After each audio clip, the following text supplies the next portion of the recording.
Bonjour, ici Natasha Renata Kimberly, spécialiste des rêves et des voyages chamaniques depuis plus de 35 ans. Bienvenue sur Conscience et Réalité. Nous approchons à grands pas des fêtes de Noël et ce moment me semble propice pour faire le point sur cette célébration qui est bien plus ancienne que ce que nous pouvons croire. Cette célébration a eu de multiples appellations, a traversé les siècles et les millénaires sans faiblir, à des époques diverses et dans des lieux très différents. Revenons-en un peu à la fête de Noël telle que nous la connaissons aujourd'hui, c'est-à-dire à la célébration de la naissance de Jésus de Nazareth. Cette célébration a été tardive pour la simple raison que la naissance de Jésus est parfaitement inconnue. En effet, dans les régions du Moyen-Orient ancien, les anniversaires n'étaient pas célébrés et les parents ne se souvenaient généralement pas de la date de naissance exacte de leurs enfants. Dans le christianisme primitif, il n'a même jamais été question de fêter la naissance du Christ. Origène, 185 à 253, l'un des pères de l'Église avait déclaré à ce sujet qu'il était inconvenant de se préoccuper de telles questions. Ce n'est qu'à partir du IIe siècle que l'Église a commencé à spéculer sur la date de naissance de Jésus-Christ. Plusieurs dates ont été avancées, notamment le 18 novembre par Clément d'Alexandrie, le 6 janvier par les chrétiens de Syrie, les basilidiens d'Égypte et les communautés chrétiennes d'Orient, le 28 mars par les chronologistes égyptiens, le 2 ou le 20 avril, le 20 ou le 21 mai. Actuellement, certaines églises orthodoxes, telles que celles de Jérusalem, de Russie, de Serbie, de Géorgie, de Macédoine et du mont Athos, utilisent encore le calendrier julien au lieu du calendrier grégorien, ce qui a pour résultat des célébrations de Noël qui tombent le 7 janvier depuis le début du XXe siècle et qui avaient lieu le 6 janvier avant cela. En ce qui concerne les dates des 6 et 7 janvier, qui, comme vous avez pu le constater, ont perduré jusqu'à aujourd'hui, celles-ci ont été choisies sous l'influence d'une ancienne tradition, celle du culte à Dionysos. Le 6 janvier, qui était consacré à la bénédiction des rivières, célébrait l'apparition, dans la nuit du 5 au 6 janvier, de Dionysos sur l'île Andros, l'une des îles des Cyclades grecques. Pour marquer la manifestation et la présence de Dionysos sur l'île, un vin miraculeux y aurait fait son apparition. Des sources consacrées aux dieux grecs existent à Théos, près d'Izmir, et à Andros, et dans ces sources coulait du vin. Le culte à Osiris était rendu à la même date, c'est-à-dire le 6 janvier, après une période de deuil préparatoire.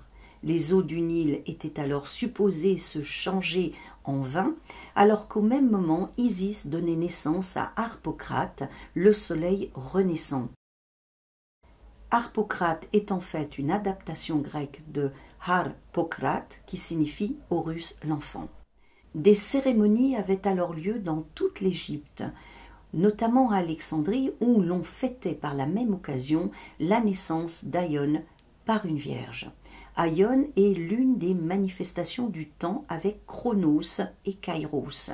Toutefois, le temps incarné par Ione est un temps cyclique associé au zodiaque, aux saisons et à tout ce qui comporte un cycle. Ce temps n'ayant pas de fin, Ione est généralement synonyme d'éternité et de destinée. C'est donc sous la triple influence des cultes rendus à Osiris, Dionysos et Ione que la date du 6 janvier a d'abord été choisie pour commémorer la naissance du Christ. Nous pouvons également penser qu'il en a été de même pour les noces de Cana, épisode de la transmutation de l'eau en vin, et le baptême de Jésus dans le Jourdain, ayant soi-disant lieu à la même date. La date du baptême a ensuite été placée ultérieurement au 13 janvier. Pendant 2 siècles, la naissance du Christ a donc été fêtée le 6 janvier, puis l'Église a décidé de déplacer la date de naissance du Sauveur de l'humanité au 25 décembre afin d'opérer un syncrétisme et lutter contre les antiques traditions qui étaient le solstice d'hiver, les Saturnales, le culte à mystère rendu à Mithra et la renaissance du soleil invaincu. Depuis des temps immémoriaux, les peuples du nord de l'Europe, germaniques et anglo-saxons, fêtaient la sortie du solstice d'hiver ayant lieu le 23 décembre et marquant la nuit la plus longue de l'année. Cette fête avait lieu le lendemain du solstice et était l'une des plus importantes.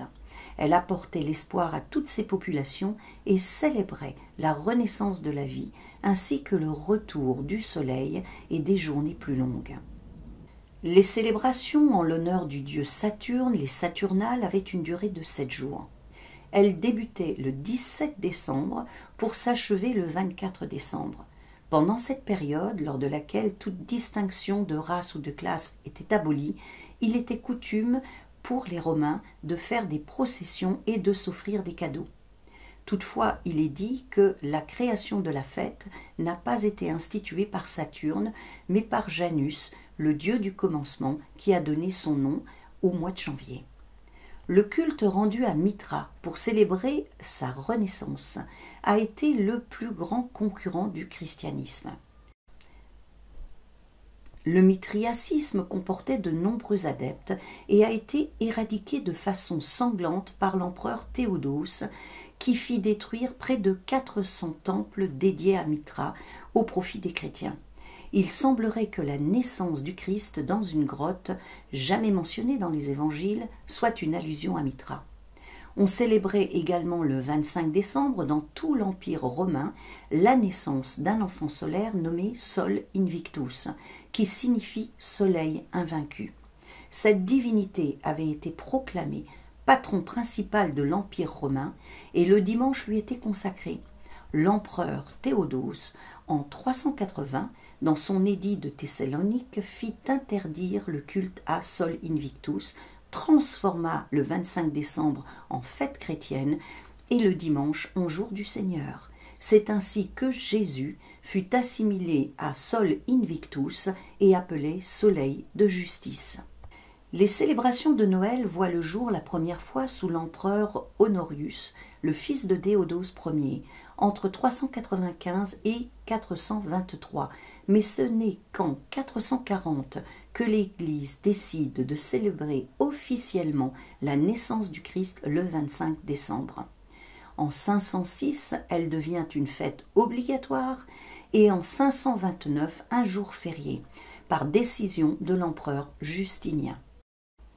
Ce n'est qu'en 525 que Dionysos Exiguus, Denis le Petit, un religieux chrétien et traducteur de textes grecs, fixa la datation de l'année de naissance du Christ à l'an 1. Comme vous pouvez le constater, le 25 décembre a été de tout temps et dans de nombreux pays la fête du soleil et de la renaissance du retour à la vie. Cela bien avant la naissance du Christ et sa récupération par l'Église chrétienne de sa tentative de suppression d'une tradition aussi ancienne. Venons-en maintenant à l'arbre de Noël qui représente tout ce qui ne meurt pas car ses feuilles ne tombent jamais. L'arbre, en tant que tel, tient depuis toujours une place importante dans nos vies. Certains peuples amérindiens lui donnent même le nom de l'homme debout. L'arbre est universellement considéré comme un symbole qui se tient entre le ciel et la terre. De par sa structure, il se rattache aux trois mondes qui sont le monde divin par sa frondaison, le monde terrestre par son tronc et le monde souterrain par ses racines. Cette structure tripartite a fait de lui un symbole de l'univers et un synonyme de l'axe du monde, ce qui explique la raison pour laquelle de nombreux peuples de par le monde l'ont de tout temps vénéré et lui ont perpétuellement rendu hommage. Ce lien avec l'arbre cosmique, l'arbre de vie et l'arbre de la connaissance s'est fait très tôt. Entre l'an 3000 et l'an 1000 avant notre ère, les hommes des pays scandinaves gravaient déjà des conifères sur certaines de leurs peintures rupestres pour représenter leurs rituels. Cet arbre sacré, source de vie, de tout savoir, dont le nom signifie le destrier du redoutable, était selon les uns un frêne et selon les autres un if. Ce nom Destrier du Redoutable est une référence à Odin Wotan, surnommé Ygg, qui veut dire le redoutable. Parmi les arbres sacrés, nous retrouvons entre autres Skamba ou Stamba, le pilier cosmique de la tradition védique en Inde. Irminsul chez les Saxons, l'arbre du monde chez les Samis en Laponie, le seul peuple chamanique existant encore en Europe actuellement, l'arbre cosmique des Mayas Kitché, l'arbre sacré d'Uppsala chez les Suédois, le chêne de Thor, appelé aussi chêne de Donnar, un autre nom de Thor, ou chêne de Jupiter. L'arbre de Noël me semble être une survivance de cette tradition et de cette vénération millénaire. Toutefois, l'arbre de Noël tel qu'on le connaît de nos jours est né officiellement à Sélestat en 1521, où un édit municipal autorise à couper des petits sapins pour les célébrations de la Nativité. Cette habitude s'est ensuite répandue dans toute l'Alsace et dans toute l'Allemagne. Cependant, bien avant cette date, comme au VIe siècle à Braga, au nord du Portugal, et en l'an 1000 à Worms, en Rhénanie, c'est-à-dire la Rheinland-Pfalz pour les Allemands, il était déjà coutume d'utiliser des feuillages verts et des branchages pour les fêtes de Noël et les décorations des habitations. Ces usages étaient considérés comme païens et généralement proscrits par décret par les autorités religieuses. Le culte de l'arbre était particulièrement présent parmi les peuplades germaniques. En 772, Charlemagne, dans sa sanglante campagne de christianisation qui dura 30 ans, a fait couper Irminsul, l'arbre sacré des Saxons, et a rasé l'Extenstein dans lequel il se dressait, près de l'actuel Paderborn en Allemagne. Les Extensteine sont des sortes de formations de pierre qui servaient de sanctuaire. De la même façon et pour les mêmes raisons, c'est-à-dire démontrer la suprématie du christianisme sur les cultes et rituels populaires, Boniface de Mayence, en 723 ou 724, fit abattre à Geismar, dans la Hesse, le chêne de Thor, dont il a utilisé le bois pour la construction d'une église dédiée à Saint-Pierre et érigée sur le lieu même de l'abattage.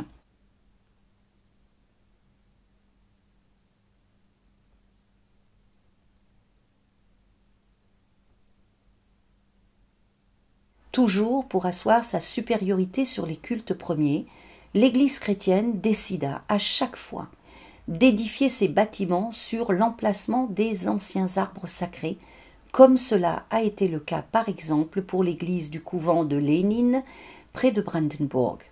Les autorités ecclésiastiques ont d'ailleurs laissé près de l'autel la souche de l'arbre bien visible, afin que les fidèles aient un rappel constant et silencieux de cette suprématie.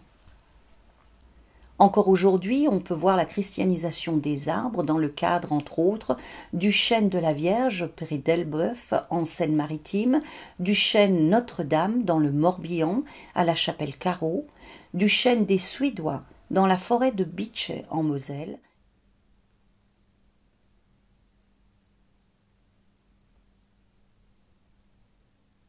et du chêne de Saint-Vincent devant la maison natale de Saint-Vincent de Paul à Pouilly dans les Landes.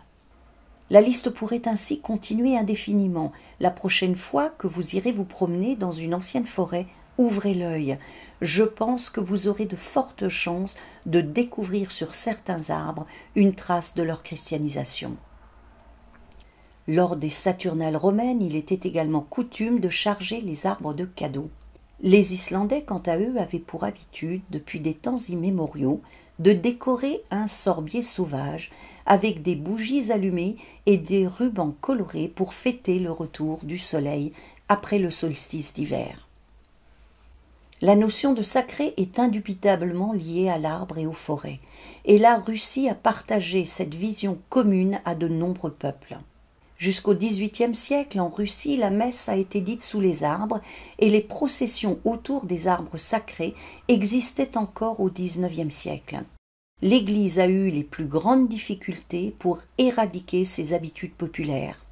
Des phrases telles que « il est né dans la forêt »,« il a prié la souche des arbres » ou bien « on les a mariés autour d'un sapin et les diables ont chanté, se disait en Russie, pour se moquer de ces pratiques et pour indiquer que les personnes n'ont pas procédé de façon religieuse.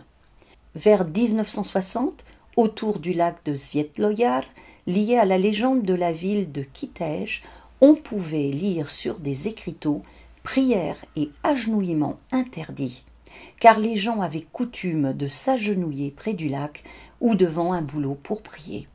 Il était également d'usage dans la province de Voronège, lors des mariages, de faire 3 fois le tour d'un frêne, avec à la main un cierge allumé, ou bien d'un saule ou d'un sapin dans d'autres régions de Russie. Chez les vieux croyants qui refusent la messe, les fiancés font 3 fois le tour d'un arbre sacré. Les vieux croyants ont fait scission avec l'Église orthodoxe en Russie en 1666. Les icônes que l'on trouve fréquemment dans le creux d'un arbre signifient à celui qui passe devant que l'arbre en question est la demeure d'un esprit, d'un ancêtre, d'un saint ou d'un bog, d'une divinité donc, et que l'arbre peut être prié à des fins de guérison. Les Russes devaient éviter à tout prix de couper les arbres sacrés. Mais si cela devait tout de même se faire, il fallait qu'ils soient abattus en présence de tous les membres de la communauté qui devaient chacun, à tour de rôle, donner un coup de hache avec toutes les précautions d'usage pour éviter la colère de l'esprit ou de l'entité y demeurant. La cérémonie d'abattage se terminait traditionnellement par un sacrifice sanglant dont le sang était versé sur la souche de l'arbre coupé. Nous retrouvons le même type de rituel dans les tribus finno-ougriennes. Les sapins, héritiers de ces arbres sacrés et des rites liés au solstice d'hiver, se retrouvent dès 1500 dans des peintures et des gravures, notamment dans celle de Lucas Mahler, dit Lucas Cranach l'Ancien. La tradition de l'arbre de Noël a très vite trouvé un écho parmi les peuples germaniques qui avaient de tout temps vénéré l'arbre et en avaient été privés par la vague de christianisation sanglante qui avait déferlé sur l'Allemagne et les pays germano-scandinaves bien après celle qui a sévi dans les pays latins. J'aimerais juste vous citer le mot de Otto von Bismarck, 1818-1898, homme politique allemand et l'un des principaux artisans de l'unification allemande, qui a dit à propos des arbres « Bäume sind Ahnen », ce qui signifie « les arbres sont des ancêtres ». Au XIIe siècle, le sapin était garni de pommes rouges et évoquait ainsi l'arbre de la connaissance du bien et du mal. Après l'Allemagne et les pays scandinaves, l'arbre de Noël est arrivé dans les différents États des États-Unis à la fin du XVIIIe siècle par des Allemands, soldats, marchands, médecins, professeurs, artisans. En 1880, il apparaît pour la première fois à la Maison-Blanche. En Autriche, il est apparu en 1813, dans l'ancienne Tchécoslovaquie en 1820, en Angleterre en 1821, par le biais d'une dame allemande à la cour d'Angleterre, en France pour la première fois en 1837, dans le jardin des Tuileries sous l'influence de Hélène de Mecklembourg, une princesse allemande, épouse du duc d'Orléans, et en Russie à Saint-Pétersbourg en 1852. En France, il faudra toutefois attendre 1905-1910 pour qu'apparaisse véritablement le sapin de Noël, la tentative d'Hélène de Mecklembourg étant restée sans lendemain. L'arbre de Noël est avant tout un arbre de vie et symbole de la renaissance du soleil. Il est notre lien avec nos ancêtres, ayant foulé la terre bien avant l'arrivée du christianisme.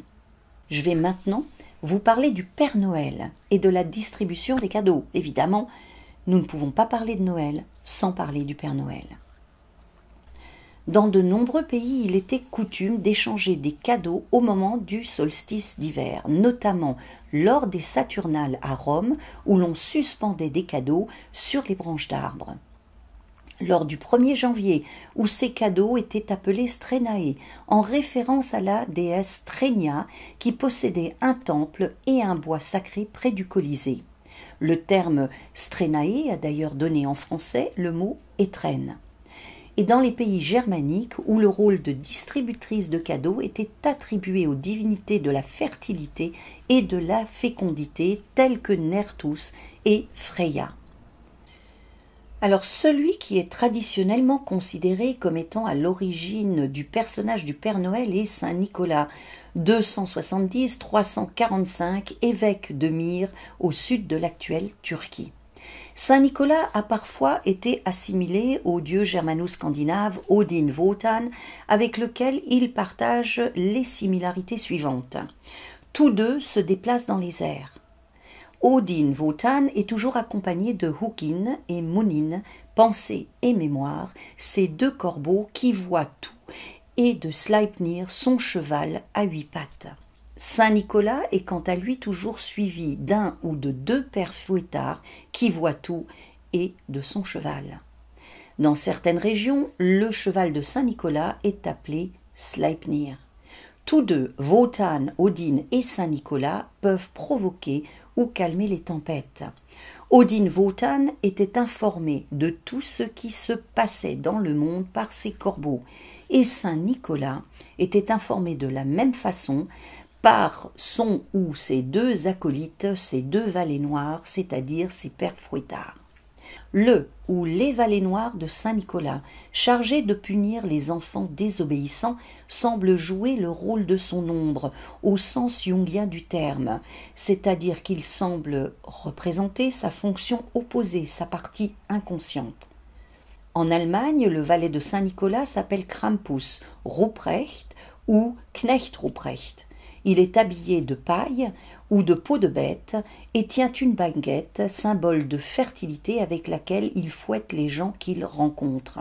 Il monte également un cheval nommé Sleipnis, ce qui n'est pas sans rappeler celui de Odin Wotan Sleipnir.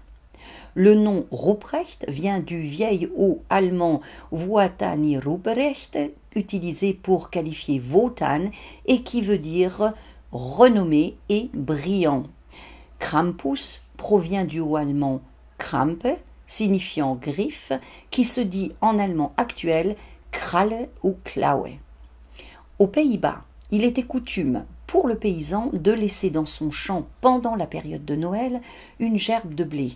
En faisant cette offrande, le paysan prononçait les mots suivants pour Odin Wotan et son cheval. Chez les Romains, Odin Wotan a de tout temps été assimilé à Mercure, qui à son tour a été assimilé à Saint-Michel. Perchta ou Berchta, qui distribue les cadeaux au moment de Noël, a souvent été assimilé au valet Ruprecht en Allemagne du Sud. Son équivalent dans le nord du pays est Dame Holle, Frau Holle. Toutes deux sont les protectrices des femmes et des enfants en bas âge, vivent en haut d'une montagne où elles passent leur temps à filer une quenouille, à cuire leur pain et à faire leur lessive en attendant le moment de descendre dans le village à la fin de l'année.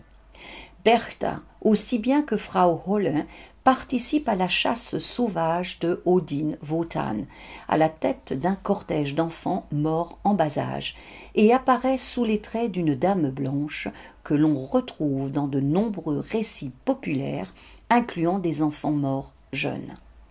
Berchta et Holle sont des fileuses et sont assimilées aux Nornes, les tisseuses de destin de la mythologie nordique, dont les 3 plus importantes sont Urd, ce qui est advenu, Verdandi, ce qui advient, et Skuld, ce qui adviendra.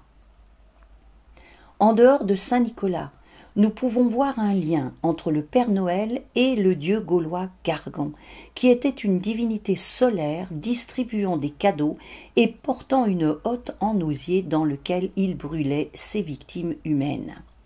Il existe en Italie un lieu appelé Monte Gargano, qui se trouve être un ancien lieu de culte à Saint-Nicolas. Il y a une correspondance entre le Monte Gargano et le mont Saint-Michel, qui s'appelait autrefois mont Gargan.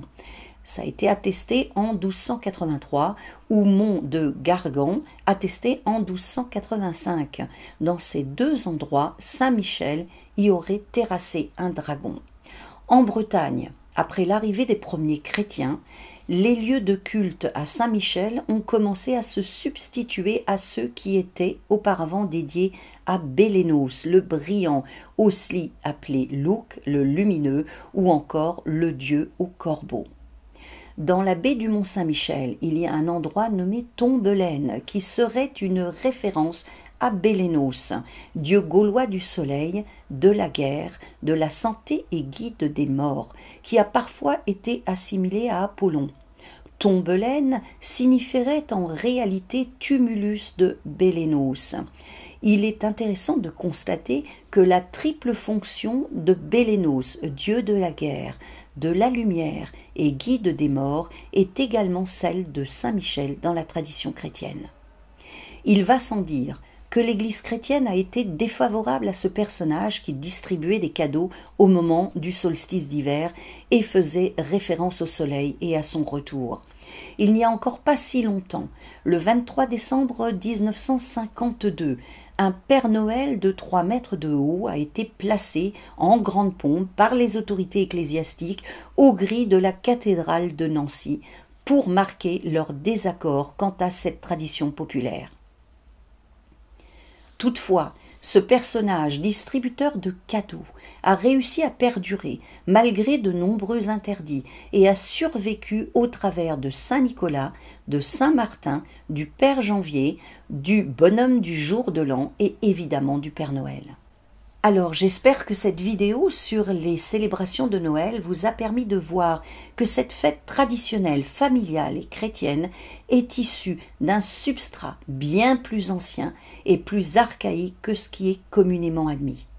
Si c'est le cas, n'hésitez pas à cliquer sur j'aime ce contenu et à vous abonner à la chaîne. Et pour être prévenu de la sortie des prochaines vidéos, vous pouvez également cliquer sur la cloche. Je vous retrouve bientôt sur Conscience et Réalité, alors rêvons et voyageons ensemble.